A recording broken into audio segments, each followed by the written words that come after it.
Viewers welcome back to program. So viewers ਹੁਣ ਆਪਾਂ ਪੰਜਾਬ ਦੇ ਹਵਾਲੇ ਨਾਲ ਗੱਲਬਾਤ ਕਰਨ ਜਾ ਰਹੇ ਹਾਂ ਕਿ ਪਟਿਆਲਾ ਤੋਂ ਸਾਬਕਾ member parliament doctor Dharamvir Gandhi ਨੇ ਭਗਵੰਤ ਮਾਨ ਵਾਲੀ ਅਗਵਾਈ ਵਾਲੀ ਆਮ ਆਦਮੀ ਪਾਰਟੀ ਦੀ ਸਰਕਾਰ ਦੀ ਕਾਰਜਗੁਜ਼ਾਰੀ ਨੂੰ ਪੰਜਾਬ ਦਾ ਵੱਡਾ ਦੁਖਾਂਤ ਦੱਸਿਆ ਹੈ। ਸੋ ਇਸ ਬਾਰੇ ਆਪਾਂ ਗੱਲਬਾਤ ਕਰਨ ਜਾ ਰਹੇ ਹਾਂ। ਸੋ ਅਸੀਂ ਚਾਹਾਂਗੇ ਕਿ ਤੁਸੀਂ ਇਸੇ ਤਰ੍ਹਾਂ ਬਣੇ ਰਹਿਣਾ। ਦੇਖਣ ਸੁਣਨੀ ਜਾਂ ਲਿਖਣ ਲਈ ਤੁਹਾਡਾ ਸਭ ਦਾ ਬਹੁਤ ਬਹੁਤ ਧੰਨਵਾਦ ਜੀ। ਡਾਕਟਰ ਸਾਹਿਬ ਕੀ ਕਹਿਣਾ ਚਾਹੋਗੇ? देखो पंजाब तब्दीली बहुत बड़ी तब्दीली इनकलाब आ गया। भगत सिंह ਦੇ ਖਟਕੜ ਕਲਾਂ ਸਾਰੇ ਪਹੁੰਚ ਕੇ ਹੁਣ ਅੱਜ ਸਾਰੇ ਹੀ ਪੰਜਾਬ ਦੇ ਲੋਕ ਚੀਫ ਮਿਨਿਸਟਰ ਨੇ। ਮੈਂ ਨਹੀਂ ਹੈ ਉਹ ਆਮ ਆਦਮੀ ਪਾਰਟੀ ਦੀਆਂ ਗਾਂਧੀ ਟੋਪੀਆਂ ਪਾਸੇ ਰੱਖ ਕੇ ਉਹ ਕੇਸਰੀ ਪੱਗਾਂ ਬਣਾ ਕੇ ਜਿਹੜੀਆਂ ਨੇ ਪੀਲੀਆਂ ਬਸੰਤੀ ਸਿੱਖਾਂ ਦੇ ਵਿੱਚ ਵੜੇ ਤੇ ਪੰਜਾਬ ਦੇ ਵੀ ਲੋਕ ਅੱਕੇ ਰਵਾਇਤੀ ਪਾਰਟੀਆਂ ਤੋਂ ਕਿ ਜੀ ਕਾਲਾ ਚੋਰ ਆ ਜਾਏ, ਲੈ ਆਏ ਕਾਲੇ ਚੋਰ ਨੂੰ।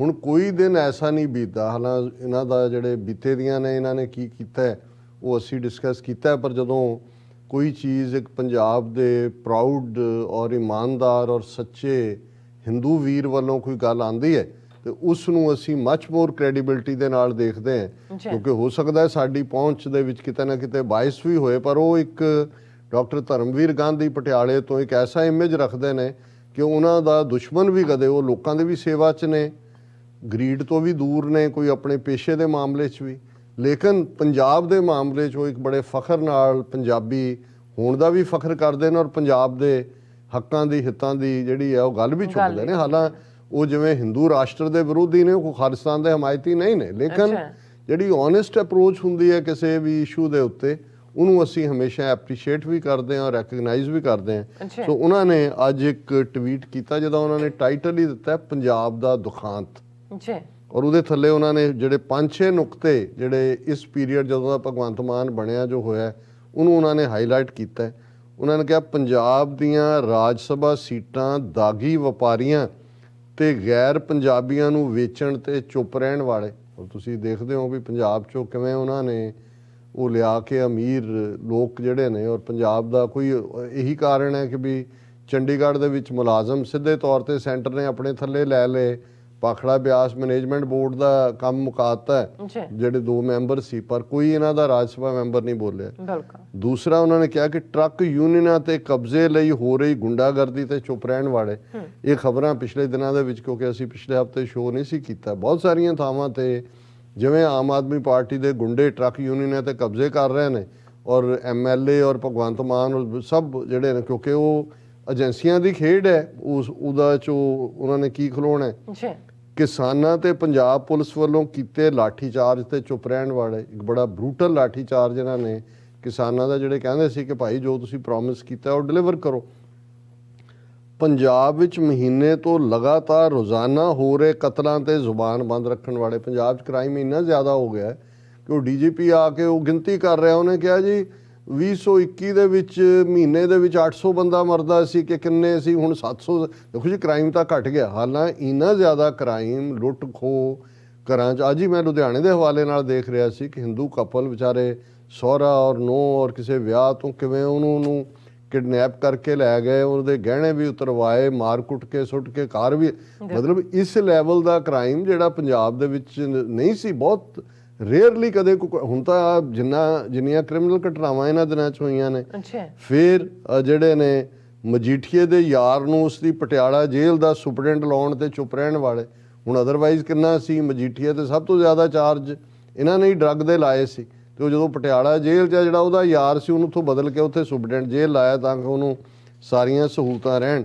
ਪੰਜਾਬ ਦੇ ਮੁੱਖ ਸਕੱਤਰ ਤੇ ਹੋਰ ਅਫਸਰਾਂ ਨੂੰ ਕੇਜਰੀਵਾਲ ਵੱਲੋਂ ਗੈਰ ਸੰਵਿਧਾਨਕ ਤਰੀਕੇ ਨਾਲ ਦਿੱਲੀ ਤਲਬ ਕਰਕੇ ਜਮਹੂਰੀ ਤੇ ਪ੍ਰਬੰਧਕੀ ਢਾਂਚੇ ਤੇ ਹਮਲਾ ਕਰਨ ਤੇ ਚੁੱਪ ਰਹਿਣ ਵਾਲੇ। ਅੱਜ ਜਿਹੜੀ ਮੇਨ ਖਬਰ ਮੀਡੀਆ ਦੀ ਹੈ ਉਹ ਇਹ ਹੈ ਕਿ ਕਿਵੇਂ ਰੂਲ ਤਾਂ ਕਰ ਹੀ ਕੇਜਰੀਵਾਲ ਰਿਹਾ ਦਿੱਲੀ ਤੋਂ ਬੈਠ ਕੇ।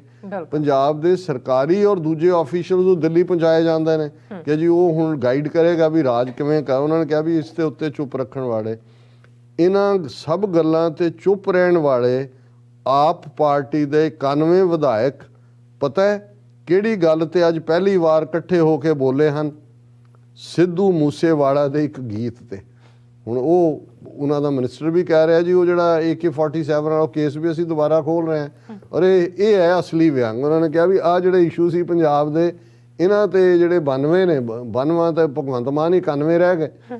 ਚੁੱਪ ਰਹਿਣ ਵਾਲੇ ਇਹਨਾਂ ਨੂੰ ਹੁਣ ਸਿੱਧੂ ਮੂਸੇਵਾਲੇ ਦੇ ਗੀਤ ਦੇ ਉੱਤੇ ਇਹ ਨਾ ਮਤਲਬ ਇਹਨਾਂ ਦੀ ਹਾਲਤ ਇਹ ਹੈ ਜਾਂ ਇਹਨਾਂ ਦੀ ਔਕਾਤ ਇਹ ਹੈ, ਹਾਲਤ ਤਾਂ ਛੱਡੋ, ਇਹਨਾਂ ਦੀ ਔਕਾਤ ਇਹ ਹੈ। ਔਰ ਅਸੀਂ ਸਮਝਦੇ ਹਾਂ ਵੀ ਡਾਕਟਰ ਧਰਮਵੀਰ ਗਾਂਧੀ ਨੇ ਬੜੀ ਇਮਾਨਦਾਰੀ ਨਾਲ ਉਸ ਤੋਂ ਪਹਿਲਾਂ ਹੁਣ ਅਸੀਂ ਦੇਖਿਆ ਵੀ ਜਿਹੜੇ ਗੁਰੂ ਗ੍ਰੰਥ ਸਾਹਿਬ ਬੇਅਦਬੀ ਦੇ ਮਾਮਲੇ ਜਿਹੜੇ ਅਫਸਰ ਲਾਏ ਨੇ, ਹੁਣ ਜਿਹੜਾ ਕੁੰਵਰ ਵਿਜੇ ਪ੍ਰਤਾਪ ਸਿੰਘ ਜਿਹੜਾ ਅੰਮ੍ਰਿਤਸਰ ਤੋਂ ਜਿੱਤਿਆ ਜਿਹਨੇ ਇਨਵੈਸਟੀਗੇਸ਼ਨ ਕੀਤੀ, ਉਹਨੇ ਕਿਹਾ ਵੀ ਉਹ 2 ਸਿਟ ਮੈਂਬਰਸ ਜਿਹੜੇ ਸੀ ਜਿਨ੍ਹਾਂ ਨੂੰ ਲਾਇਆ ਗਿਆ ਉੱਥੇ, ਉਹ ਤਾਂ ਉਹ ਨੇ ਜਿਹੜੇ ਸਰਕਾਰ ਦੇ ਔਰ ਅਮਰਿੰਦਰ ਔਰ ਬਾਦਲਾਂ ਦੇ ਮਦਦਗਾਰ ਸੀ ਬੇਅਦਬੀ ਕੇਸ ਦੇ ਵਿੱਚ, ਉਹਨਾਂ ਨੂੰ ਪ੍ਰੋਟੈਕਟ ਕਰਨ ਵਾਲੇ।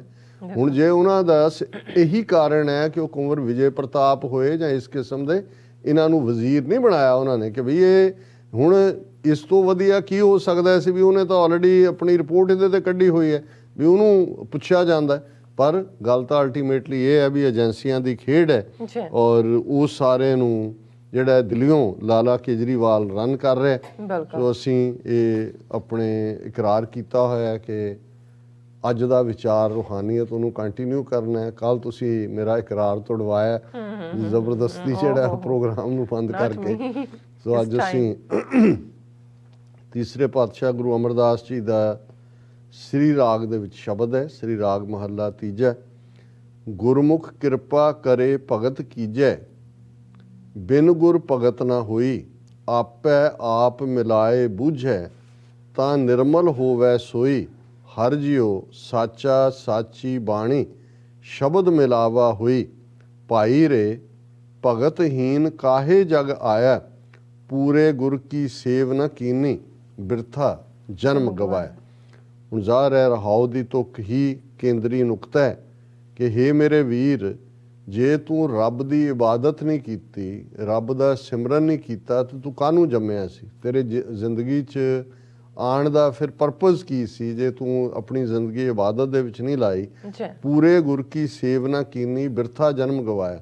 ਕਿ ਤੂੰ ਆਪਣਾ ਇਹ ਸਮਝ ਕੇ ਜੇ ਤੇਰੀ ਜ਼ਿੰਦਗੀ ਇਬਾਦਤ ਦੇ ਵਿੱਚ, ਸੇਵਾ ਦੇ ਵਿੱਚ, ਅਕਾਲ ਪੁਰਖ ਦੀ ਯਾਦ 'ਚ ਨਹੀਂ ਗੁਜ਼ਰੀ ਤਾਂ ਤੇਰਾ ਜਨਮ ਜਿਹੜਾ ਹੈ ਉਹ ਨਿਸ਼ਫਲ ਹੈ, ਉਹ ਅਕਾਰਤ ਹੈ, ਉਸ ਦਾ ਕੋਈ ਪਰਪਸ ਨਹੀਂ ਹੈ। ਗੁਰਮੁਖ ਕਿਰਪਾ ਕਰੇ ਭਗਤ ਕੀਜੈ। ਗੁਰੂ ਸਾਹਿਬ ਫਰਮਾਉਂਦੇ ਨੇ ਕਿ ਗੁਰਮੁਖ ਦੇ ਉੱਤੇ ਰੱਬ ਨਿਰੰਕਾਰ ਅੱਲਾਹ ਤਾਲਾ ਮਿਹਰਾਮਤ ਕਰਦਾ ਹੈ, ਉਸ ਨੂੰ ਭਗਤੀ ਵੱਲ ਲਾਉਂਦਾ ਹੈ। ਔਰ ਗੁਰੂ ਤੋਂ ਬਿਨਾਂ, ਔਰ ਜ਼ਾਹਰ ਹੈ ਇਹ ਜੇ ਤੁਸੀਂ ਮਜ਼ਹਬਾਂ ਦੇ ਹਵਾਲੇ ਨਾਲ ਦੇਖੋ, ਇਸਲਾਮ 'ਚ ਵੀ ਜੇ ਰੱਬ ਤਾਂ ਰੱਬ ਹੈ, ਉਹ ਤਾਂ ਰਬੁਲ ਆਲਮੀਨ ਹੈ, ਲੇਕਿਨ ਜੇ ਉਹਨਾਂ ਤੱਕ ਪਹੁੰਚਣ ਲਈ ਕੁਰਾਨ ਮਜੀਦ, ਅੱਲਾ ਦੀ ਕਿਤਾਬ ਜਿਸ ਨੂੰ ਕਿਹਾ ਜਾਂਦਾ ਹੈ, ਤੇ ਉਹ ਨਬੀ ਮੁਹੰਮਦ ਸਾਹਿਬ ਉਹਨਾਂ ਦੇ ਨਾਲ ਉਹ ਨਬੀ ਨੇ ਔਰ ਉਹਨਾਂ ਦਾ ਕਲਮਾ ਵੀ ਇਹ ਇਸੇ ਤਰ੍ਹਾਂ। ਈਵਨ ਸੂਫੀ ਇਸਲਾਮ ਦੇ ਵਿੱਚ ਤਾਂ ਉਹਨਾਂ ਨੇ ਮੁਰਸ਼ਦ ਦੀ ਗੱਲ ਜੇ ਤੁਸੀਂ ਬੁੱਲੇ ਸ਼ਾਹ, ਸ਼ਾਹ ਹੁਸੈਨ, ਸੁਲਤਾਨ ਬਾਹੂ ਜਿਹੜੇ ਸਾਡੇ ਖਿੱਤੇ ਦੇ ਸੂਫੀ ਨੇ ਦੇਖੋ, ਤੇ ਸਟ੍ਰੈਸ ਮੁਰਸ਼ਦ ਤੇ ਹੈ। ਸਿੱਖ ਧਰਮ ਦੇ ਮੁਤਾਬਕ ਜਿਹੜਾ ਗੁਰੂ ਦਾ ਰੋਲ ਹੈ, ਅਕਾਲ ਪੁਰਖ ਤਾਂ ਇੱਕ ਹੈ, ਉਹ ਨਾ ਜੰਮਦਾ ਹੈ ਨਾ ਮਰਦਾ ਹੈ, ਉਹਦੀ ਕੋਈ ਥਾਂ ਨਹੀਂ ਲੈ ਸਕਦਾ। ਪਰ ਅਕਾਲ ਪੁਰਖ ਦੇ ਨਾਲ ਮੇਲ ਦੇ ਲਈ ਜਦੋਂ ਅਸੀਂ ਗੁਰੂ ਲਫ਼ਜ਼ ਸੰਸਕ੍ਰਿਤ ਜ਼ਬਾਨ ਦਾ ਹੈ ਜਿਸ ਦਾ ਮਤਲਬ ਹੈ ਹਨੇਰੇ ਨੂੰ ਖਾਣ ਵਾਲਾ, ਡਿਸਪੈਲਰ ਆਫ ਦਾ ਡਾਰਕਨੈਸ, ਗ੍ਰੀ ਧਾਤੂ ਹੈ ਸੰਸਕ੍ਰਿਤ ਦੀ, ਉਹਦੇ ਚੋਂ ਨਿਕਲਿਆ ਵੀ ਹਨੇਰੇ ਨੂੰ ਖਾਣ ਵਾਲਾ ਗੁਰੂ। ਔਰ ਸਾਡੇ ਲਈ ਕਿਉਂਕਿ 10 ਗੁਰੂ ਸਾਹਿਬਾਨ ਦੀ ਬਾਣੀ ਔਰ ਬਾਕੀ ਭਗਤ ਜਨਾਂ ਫਕੀਰਾਂ ਦੀ ਬਾਣੀ ਗੁਰੂ ਗ੍ਰੰਥ ਸਾਹਿਬ ਦੇ ਰੂਪ ਦੇ ਵਿੱਚ ਅਸੀਂ ਸ਼ਬਦ ਗੁਰੂ ਕਹਿੰਦੇ ਕਿ ਅਸੀਂ ਸੇਧ ਲੈਂਦੇ ਹਾਂ ਰੱਬ ਤੱਕ ਪਹੁੰਚਣ ਲਈ ਗੁਰਬਾਣੀ ਤੋਂ, ਜਿਹੜੀ ਐਟਰਨਲ ਹੈ। ਔਰ ਇਹੀ ਗੁਰੂ ਸਾਹਿਬ ਦੀ ਯਾਦ ਦਹਾਨੀ ਹੈ ਇਸ ਸਾਰੇ ਦੇ ਵਿੱਚ ਕਿ ਭਾਈ ਇਹ ਜਿਹੜਾ ਆਪਣੀ ਕਿਰਪਾ ਦੇ ਨਾਲ ਉਹ ਇਸ ਪਾਸੇ ਲਾਉਂਦਾ ਹੈ, ਗੁਰੂ ਤੋਂ ਬਿਨਾਂ ਬੰਦਗੀ ਨਹੀਂ ਹੁੰਦੀ। ਔਰ ਉਹ ਜਦੋਂ ਤੁਹਾਨੂੰ ਇਹ ਆਪੇ ਆਪ ਮਿਲਾਏ, ਉਹੀ ਮਿਲਾਪ ਕਰਵਾਉਂਦਾ ਹੈ, ਬੁੱਝੇ ਤਾਂ ਤੁਹਾਨੂੰ ਉਹਦੀ ਸਮਝ ਆਉਂਦੀ ਹੈ, ਤਾਂ ਨਿਰਮਲ ਹੋਵੇ, ਫਿਰ ਤੁਹਾਡੇ ਅੰਦਰੋਂ ਸਾਰੀ ਮੈਲ ਡਰਟ ਜਿਹੜੀ ਨੈਗੇਟਿਵਿਟੀਜ਼ ਦੀ ਹੈ, ਪਾਪਾਂ ਦੀ ਹੈ, ਤੁਹਾਡੀ ਰੂਹ ਤੇ ਪਈ ਉਹ ਨਿਕਲ ਜਾਂਦੀ ਹੈ। ਹਰ ਜਿਉ ਸਾਚਾ ਸਾਚੀ ਬਾਣੀ, ਕਿ ਰੱਬ ਅਲਟੀਮੇਟ ਟਰੂਥ ਹੈ, ਉਸ ਦੀ ਬਾਣੀ ਸੱਚੀ ਹੈ।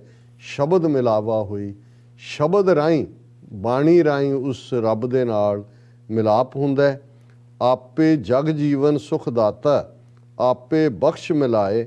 ਜੀ ਜਾਣਤੇ ਕਿਆ ਵਿਚਾਰੇ, ਕਿਆ ਕੋ ਆਖ ਸੁਣਾਏ। ਗੁਰਮੁਖ ਆਪ ਦੇ ਵਡਾਈ, ਆਪੇ ਸੇਵ ਕਰਾਏ। ਕਿ ਉਹ ਜਗ ਜੀਵਨ ਹੈ। ਸਾਰੀ ਜ਼ਿੰਦਗੀ ਦੇ ਅੰਦਰ ਜੇ ਸਾਰੀ ਆਲਮ ਦੇ ਅੰਦਰ ਜ਼ਿੰਦਗੀ ਧੜਕਦੀ ਹੈ ਤਾਂ ਉਹਦੀ ਹੈ। ਇਸ ਲਈ ਰੱਬ ਦੇ ਲਈ ਲਫ਼ਜ਼ ਜਗ ਜੀਵਨ, ਲਾਈਫ ਆਫ ਦਾ ਵਰਲਡ, ਕਿ ਜਿਹੜਾ ਧੜਕਾਉਂਦਾ ਹੀ ਉਹ ਹੈ।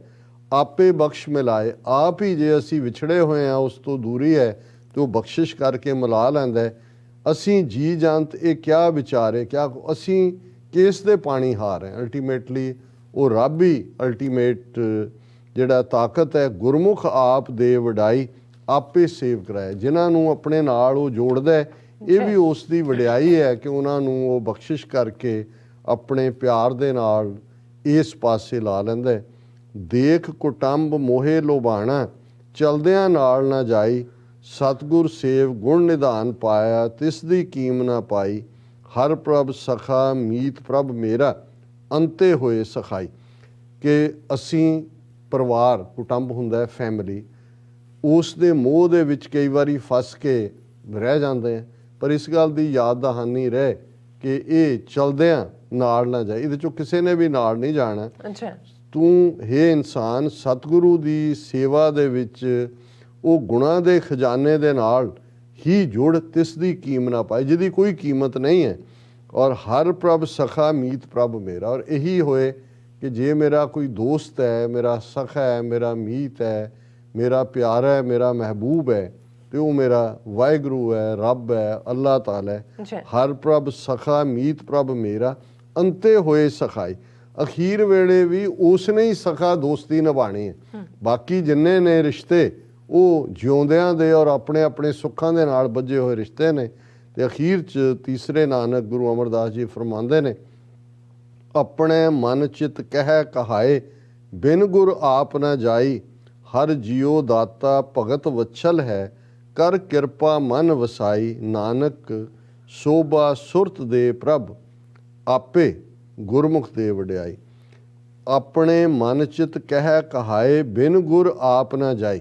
ਹੁਣ ਅੰਦਰ ਬੈਠਾ ਆਪ ਯਾਨੀ ਕਿ ਹਉਮੈ, ਇਹ ਜਦੋਂ ਤੱਕ ਗੁਰੂ ਦੀ ਬਖਸ਼ਿਸ਼ ਨਹੀਂ ਹੁੰਦੀ ਔਰ ਅੰਦਰ ਉਹ ਵਾਹਿਗੁਰੂ ਆ ਕੇ ਨਹੀਂ ਵਸਦਾ, ਤੇ ਇਹ ਅੰਦਰੋਂ ਆਪ ਜਾਂ ਹਉਮੈ ਨਹੀਂ ਜਾ ਸਕਦੀ। ਪਰ ਕਿਉਂਕਿ ਜਿਹੜਾ ਵਾਹਿਗੁਰੂ ਹੈ, ਹਰ ਜੀਉ ਦਾਤਾ ਭਗਤ ਵਛਲ ਹੈ, ਉਹ ਗੁਰੂ ਆਪ ਹੀ ਆਪਣੇ ਭਗਤਾਂ ਦੀ ਜਿਹੜੀ ਹੈ ਪੈਜ ਰੱਖਣ ਵਾਲਾ, ਉਹਨੂੰ ਅਸੀਂ ਭਗਤ ਵਛਲ ਕਹਿੰਦੇ ਹਾਂ। ਉਹ ਜਦੋਂ ਰਹਿਮਤ ਕਰਦਾ ਹੈ ਤੇ ਅੰਦਰ ਆ ਕੇ ਵਸ ਜਾਂਦਾ ਹੈ, ਤੇ ਉਹ ਹਉਮੈ ਔਰ ਆਪਾ ਬਾਹਰ ਨਿਕਲ ਜਾਂਦਾ ਹੈ। ਨਾਨਕ ਸੋਭਾ ਸੁਰਤ ਦੇ ਪ੍ਰਭ, ਆਪੇ ਗੁਰਮੁਖ ਦੇ ਵਡਾਈ।